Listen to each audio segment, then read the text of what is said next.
Hello दोस्तों, मैं बादल देसवाल की क्लास में आपका स्वागत है। दोस्तों, जैसे कि हमारी जो है हिंदी स्पेशल क्लास चली हुई है, हिंदी स्पेशल क्लास में हम जो है समास का जो है अपना चैप्टर पूरा कर चुके हैं। आज हम जो पढ़ेंगे संज्ञा।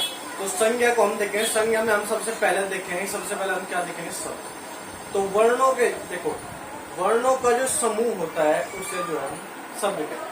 वर्णों का जो समूह होता है, वर्णों का जो सार्थक समूह होता है उसे हम शब्द कहते हैं। वर्णों के सार्थक समूह को हम शब्द कहते हैं। शब्द इस संज्ञा में, संज्ञा को देखने वाली सबसे पहली बात ये आपको बता दूं मैं, ये है कि इसमें जो है छोटे छोटे पार्ट जैसे पद, शब्द, ये हमें अव्यय, सर्वनाम, संज्ञा, ये हमें सब कुछ बताया गया है।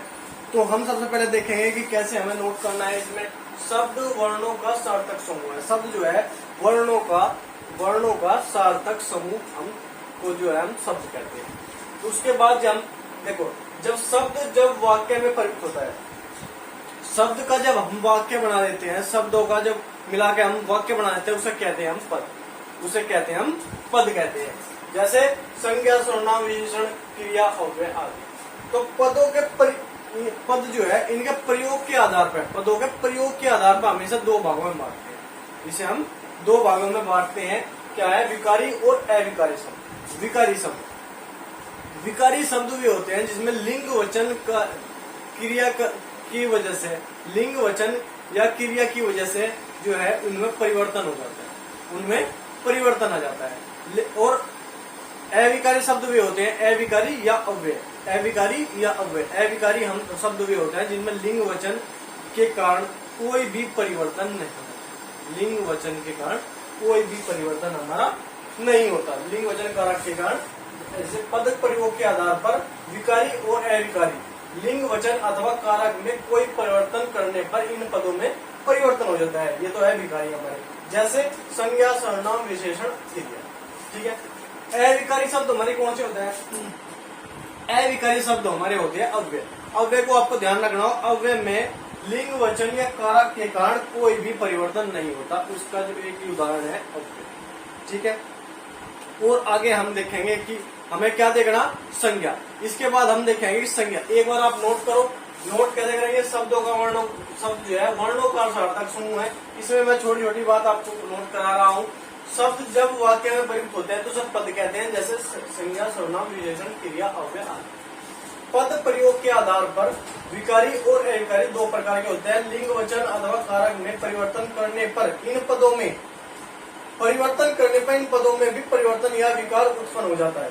जैसे कौन से शब्द है? संज्ञा है, सर्वनाम है, विशेषण और क्रिया। अविकारी शब्द में इनमें लिंग वचन अथवा कारक आदि बदलने पर कोई परिवर्तन नहीं होता। ये है हमारे अव्यय।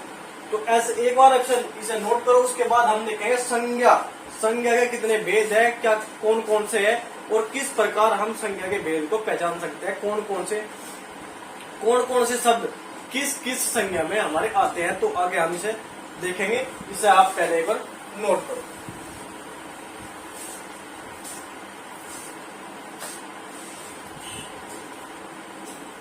अब देखेंगे हम संज्ञा के अब तक हमने देखा है शब्द और पद, विकारी और अविकारी। अब हम देखेंगे संज्ञा मतलब नाम जिससे किसी को भी पुकारा जाए, जिससे उसको संबोधित किया जाए, वो उसका नाम है। जाति, वो किसी भी पशु, पक्षी या किसी स्थान या किसी व्यक्ति या किसी भी जाति, उसका जो हमें जिससे उसको संबोधित करते हैं वो उसकी संज्ञा है। तो संज्ञा कामता प्रसाद गुरु जी के अनुसार जो है संज्ञा तीन प्रकार की होती है: व्यक्तिवाचक, जातिवाचक और हमारी भाववाचक। और अर्थ के आधार पर अगर हम देखें तो ये पांच प्रकार की होती है: व्यक्तिवाचक, जातिवाचक, भाववाचक, द्रव्यवाचक और ये हमारी द्रव्यवाचक और समूहवाचक। ये हमारी पांच प्रकार की होती है। तो देखते हैं कैसे हम एक बार से नोट करेंगे। नाम, संज्ञा मतलब नाम जिससे पहचान होती है, जिससे किसी व्यक्ति, वस्तु या किसी स्थान की पहचान होती है, वो उसकी संज्ञा है। प्राणी, जानवर, इंसान, पशु, पक्षी, कीट, वस्तु, स्थान, गुण, प्रकृति, भाव के नाम को हम संज्ञा कहते हैं। मतलब किसी के भी नाम को हम अगर संबोधित करते हैं तो वो उसकी संज्ञा है। कामता प्रसाद गुरु जी के अनुसार ये तीन प्रकार की होती है: व्यक्तिवाचक संज्ञा, जातिवाचक संज्ञा, भाववाचक संज्ञा। अर्थ के आधार पर अगर हमेशा देखें तो ये 5 प्रकार के होते हैं, व्यक्तिवाचक संज्ञा, जातिवाचक संज्ञा, भाववाचक संज्ञा, समूहवाचक संज्ञा और द्रव्यवाचक संज्ञा। तो ये हमारी जो है अर्थ के, इसमें जो है एग्जाम में क्या क्या होता है कि कई बार हमसे पूछ लिया जाता है कि अर्थ के आधार पर संज्ञा के भेद कितने, अर्थ के आधार पर संज्ञा कितने प्रकार की होती है, तो हमें जो है कंफ्यूज हो जाता है कि हम ये लिखे हैं कि ये लिखे हैं। तो अर्थ के आधार पर मैं आपको बता रहा हूँ, अर्थ के आधार पर संज्ञा के 5 प्रकार होते हैं, 5 प्रकार की संज्ञा होती है अर्थ के आधार पर, ठीक है। और वैसे अगर ये ना बोल रहे कि अर्थ के आधार पर बताओ तो संज्ञा 3 प्रकार की होती है, और ऐसी इसी प्रकार जो है एग्जाम में जो है घुमा के क्वेश्चन पूछे जाते हैं।